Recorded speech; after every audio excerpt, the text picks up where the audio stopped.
are very happy to be here. We are working at OVH, and we are going to tell you some DevOps stories. As you may have guessed from my accent, I'm French, so if you don't understand something, just wave your hand and we will try to re-explain it, okay?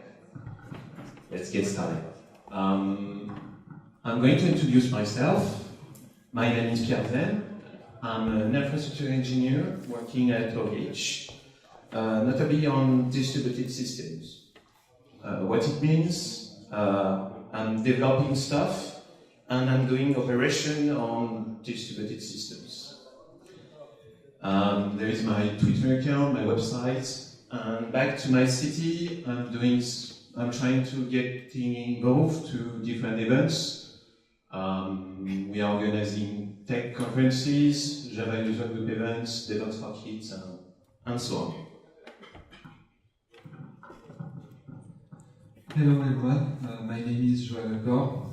I'm also work at OVH, and it's a pleasure to be here. I've been working as an IT engineer from a number of years, originally as a sysadmin to become gradually a DevOps guys, and with some SRE compliances.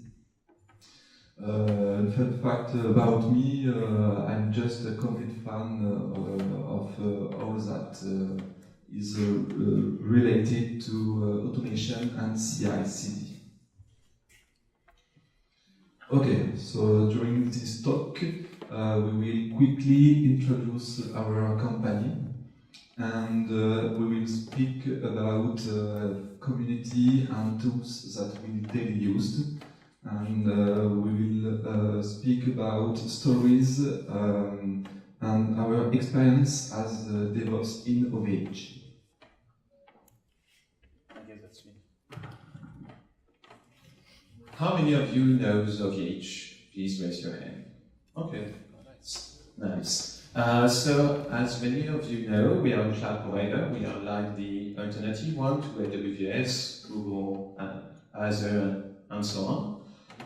We are pretty worldwide right now with 27 data centers, holding more than 300K servers. We are providing to our customers services like dedicated servers, virtual machines, domains, email, and so on. We are actually the first European cloud provider. And since a few years, we are starting to work on more managed products based on open source technologies. I guess you may know around all of the logos which are open source technologies. So there is Redis, HAProxy, which is load balancer, PostgreSQL, Elasticsearch, more big data stuff with Hortonworks, OpenStack, and so on. Your turn. Okay, for managing all our stacks, we use a lot of open source technologies. For example, here we can see that we use Ansible. In OVH, several teams prefer to use Chef or Puppet stuff, but in platform teams, we love Ansible just for this simplicity. We use Terraform to spawn our several platforms, and we are relying on OpenStack to handle all that is compute, storage, and networks. I'm going to talk about programming. Is there developers on this room? A bit? Okay. So at OVH we have this big legacy code base written in Perl, and we are moving away from that. Let's say that 90% of all the microservices that we are writing are in Go, and some of them are using Python, notably to expand some Ansible modules and so on. And there is some some teams that which have specific needs. For example, when you are talking to big data stuff, you need Java. When you are doing low-level programming stuff, you need Rust. So the rule of thumb here is that we are choosing the simplest languages for our need. And furthermore, that all the technology that we show earlier, that we really feel that we are standing above giants. So I think everyone knows the Cloud Native Computing Foundation. How many of you are working with products like Kubernetes, Prometheus, Envoy, OpenTrusting? I have this big line here of list of products because I'm on the Apache Software Foundation. Who is on the Apache Software Foundation? Fewer hands because it's more big data related stuff. But we are all using these technologies and even contributing to it to some. In OVH, we are on the, let's say, platform kind of product. So there is 3 products for now. I'm personally working on the Metrics platform. You can view as the 5-people team which is highly specialized in metrics, time series stuff, and they are responsible for all the time series, all the metrics in OVH. And then there is the logs team, which is exactly the same, but with for logs stuff. And then there is Joel here, which is working on the managed Kubernetes product that we are going to talk about.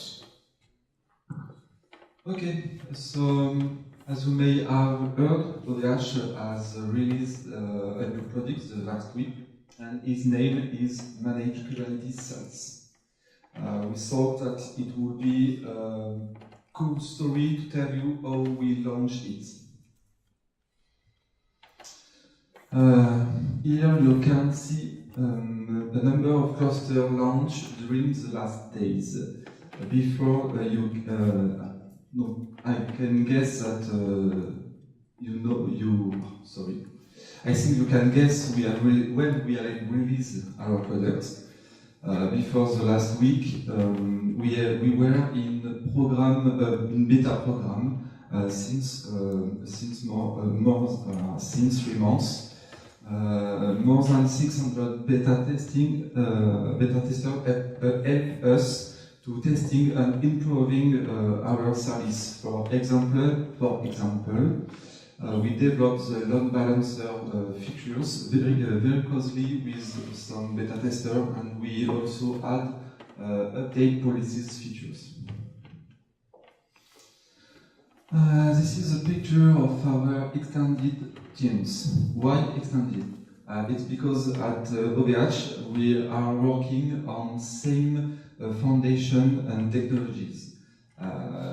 With this concept, we can help each other if required, and this is why Pierre have joined us during these last weeks. Okay, let's talk about our Kubernetes at OVH. We name it Kube-Inception. Now I will give you more details about some basic concepts in Kubernetes. First, the scheduler is here to manage pods in Node. We have the control manager. He is here to monitor the cluster and maintain its state. The etcd is the data storage backend of the cluster, and the API server is here to validate and configure all Kubernetes objects living in the cluster. All these components are called the control plane, and this is like a brain of a Kubernetes cluster. And to better understand the next slide, keep in mind that the control plane are fully managed by OVH. Okay, the second concept to keep in mind in Kubernetes is all resources attached to a node. Nodes are here to host pods. Pods are group of containers. Kubelet is here to manage the status of container on each node. And proxy act as a load balancer for pods. All these components will be deployed on the customer side resources. Okay, to better understand our kube inception notion, I will just repeat some factors. The control plane is fully managed by OVH in an admin Kubernetes cluster. And the node resources are managed by OVH in a customer OpenStack tenant. I will give you more detail right away. Okay, Kubeception. We had this crazy idea to use Kubernetes to deploy Kubernetes. And it worked really, really well. Our goal was to be able to easily deploy Kubernetes cluster with in the most automated way, with resilience, isolation, and optimized costs. To do that, we deploy some admin cluster called kubeadmin, and we are spawning customers cluster on it. What we are doing is to deploy this master component, like a control plane or brain cluster, as pod in our cluster nodes. So from an admin point of view, a new customer cluster is just only 3 new pods on our cluster. Using Kubeception, deploying a new customer cluster is like spawning 3 pods in our kubeadmin. It's really easy for us to scale and to manage our capacity planning. As a customer, to deploy and scale your workload, you can just order a PCI nodes in your OpenStack tenant, and they will be automatically added to your cluster. Get your kubectl configuration files and deploy your applications through your YAML file or mchart, for example. This picture is an extract of our monitoring of one of our several monitoring dashboards. This metric can give you an idea of volumes that one cluster can handle in our kubeadmin. In the first kubeadmin that we can see here, we are hosting more than 600 customer clusters. It represents 2,520 pods. These pods are hosted in 80 nodes.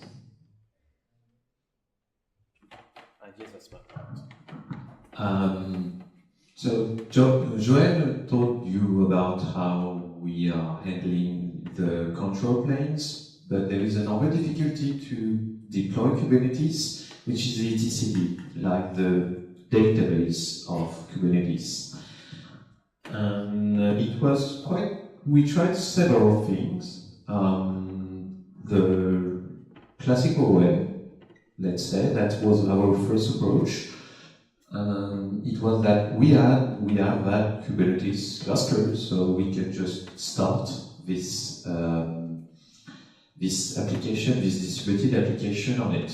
So there is some Helm charts available, so we can just Helm apply and kubectl apply and so on.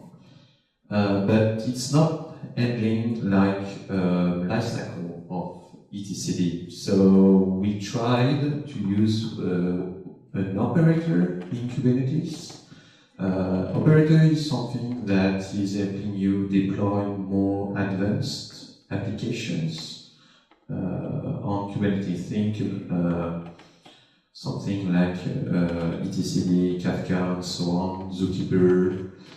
These are applications that you need to maybe scale up, down, and so on. So this is like the brain which is operating the etcd. And it worked quite not well, let's say. There are pros. It was built by the community, so it was really easy to try. And it was really handling all the life cycle of the cluster. It was really easy to add nodes, to do some backups, restore, and so on. But we hit some issues, which is that the operator is using local non-persistent storage as default, which is really bad, because if you are moving, the pod is moving, the data is not. So for a database, that might be struggling. And it hit us that using something that could move around nodes is extremely dangerous for something that needs a program. In etcd, you need to have this kind of coordination. All nodes needs to agree on the data. So you don't want to have this data moving around this compute etcd process. So we decided to do something really simple, is that to move away the etcd cluster from Kubernetes and put it aside. So we deploy it like multi-tenant etcd cluster outside Kubernetes, and really works really well. If you're more curious about how we developed our Kubernetes, there is a lot of links and blog posts with also drawings. You should definitely check out those if you're interested.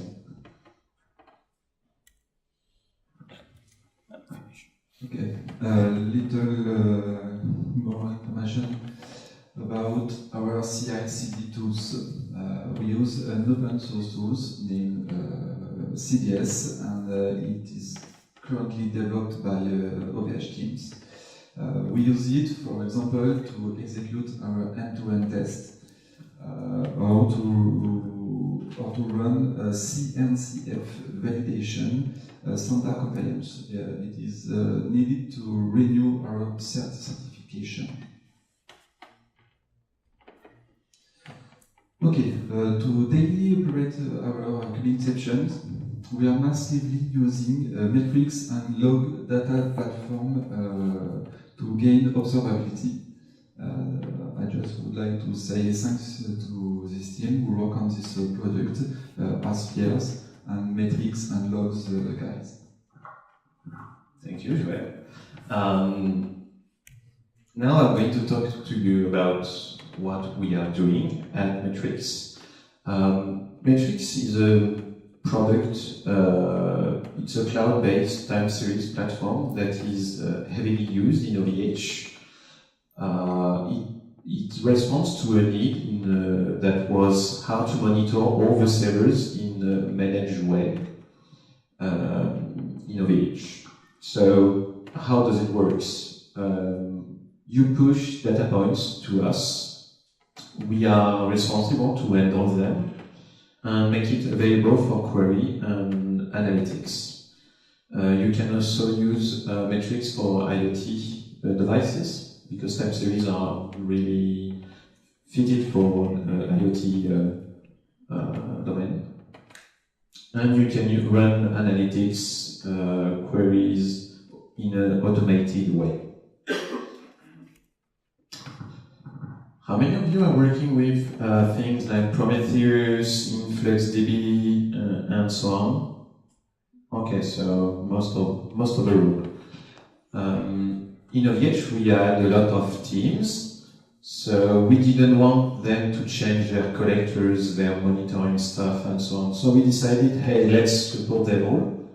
So we did that translation layer, which is transforming data coming from one protocol to another, meaning that you can push data, for example, using InfluxDB, and you can query data using Prometheus, for example. So it's really plug and play for all the teams, internal teams, and customers. I said that we are heavily used by internal teams, and we are handling way too much data points, let's say. We are having 400 billions of data points per day. That's around 5 million data points per second. For that, you can imagine that we cannot use things like Prometheus, InfluxDB, and so on. That doesn't scale to that limit. So we need to leverage something more. We need to leverage big data. So we are using technology like Hadoop here. We are only using the file system of Hadoop, which is HDFS. We are using HBase, let's say, database, this huge key value store that we are storing all the data points on it. And we have Warp10, which is the open source time series software. Think about Prometheus with Apache support, with support of Kafka, HBase, microservice way of using it, and so on. So it works really well. So we have kind of 3 Hadoop clusters, and this is our largest one, which is let's say painful to operate when you are on Call of Duty. We are running 180 data nodes, which has 2 petabytes of capacity, and just writing data to it is generating 8 gigabytes per second of bandwidth, just to write data. And when the cluster is balancing, it's go way above. So this is like the file system, and we have the database. How many of you is there HBase user here? Yeah, I see one. So we are running more than 50k regions, and we receive around 1.5 million of writes per second. And during day time, we're receiving 3 million of reads per second. So that's kind of heavy load, because all internal metrics, internal OVH team are using us to monitor their infrastructure. How are we managing more than 500 machines with only 5 people by using metrics? We are measuring a lot of stuff, and we are doing analytics and alerting. I won't be talking about how we developed a scalable distributed analytic system above metrics, but you can check out our blog post. We are using some streaming technologies called Flink to handle all the alerts in OVH. So we have these layers when you are using software. There is the bottom layer, which is the host, and you need to have observability on it. You need to have metrics, for example, on network, disk, CPU, RAM, and so on. So these are metrics. But you also need logs, because sometimes you have this hardware failure that you can only see through logs analytics. So you need this kind of 2 words. You need metrics, you need logs, and all the bottom up. So I will be talking about runtime after, but something that is really important when you are doing microservices and things like that is that you really need to provide observability to your software. So for logs, it's quite easy. You need to just add logs to your application, so that's the easiest part. But you can also use libraries to generate metrics. For example, you can easily add counters to applications to know how many HTTP calls you receive, for example. And there's this middle layer that we are maybe forgetting, but it's the one that is troubling us the most in my team. These are the runtime. We are working with two runtime, which is Java and Go. You may have guessed that Java has garbage collecting stuff and so on, but we hit some pretty hard difficulties when we had issues with Go garbage collecting. So keep in mind that Go, like Java, has garbage collecting. It's more powerful, but there is still one. Now I'm going to talk about Java, because this is our most painful stories that we have, despite all the distributed system issues and things that happen in production. This handling JVMs is really, really hard. So this is like an actual machines that is holding data. This is like the JVM that is responsible for giving data back to the user. So we are running more than 900 shards of the database on it. And you may see that this huge spike of 30 seconds. And this is really, really bad, because this is like the stop the world garbage collecting, meaning that the whole application is stopping and the JVM is just cleaning stuff. So that's 30 seconds without being able to respond to queries. You may also saw that we are not using like cheap machines, so we have like these, I will say, small machine with 100 of gigabytes of heap, because we can do better. This is our biggest machine, which is awful to configure. It's running a terabyte of RAM. For now, we just put around 800 gigabytes of heap inside it. But it's really, really painful to configure. And we are not crazy. We have specific reasons to have this huge machine. And so when you are doing Java, you need to configure something called G1, which is the classic garbage collecting stuff. And there are tips to configure it.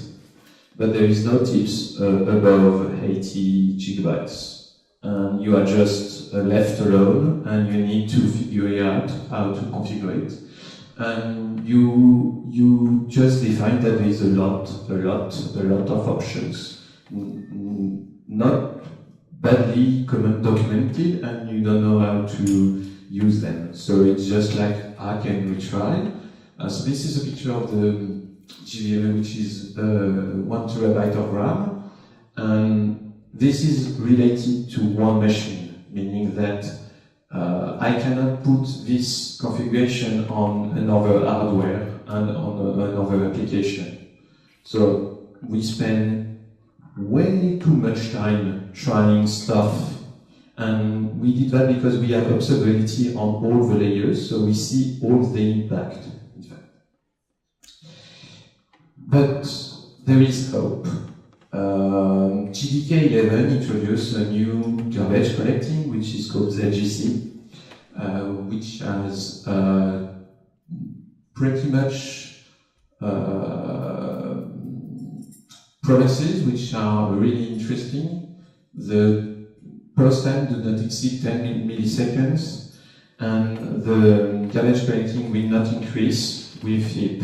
So that's when we saw that, we were like, yeah, we really need to test this thing, even if it's experimental. And we did it. So we started edge-based region server with JDK 11. So this is a production server. So we moved from through 200 milliseconds to the promised 8 milliseconds without tuning anything. And one of the other good things about ZGC is that there is no configuration. It's auto-tuning himself. So there is these two lines of configuration, and that's it. You see, all these garbage things, they go away because they are automated. So that's really, really nice. So quick pros and cons. ZGC is really cool to configure. It has the promise of small GC pods is fulfilled, so we are very happy and we are looking forward to use it. But it's only JDK 11 and above, meaning that, for example, I have only one component that can start on JDK 11, which is the edge-based region server. On all my machines, only one component, so that's not quite useful. And it's still experimental. We saw some strange logs and some strange stops on the application. But that's definitely something that you need to watch if you are using Java applications. And we are pretty nice for the times. Thank you for your attention, and we will be taking some questions if you have. Thank you.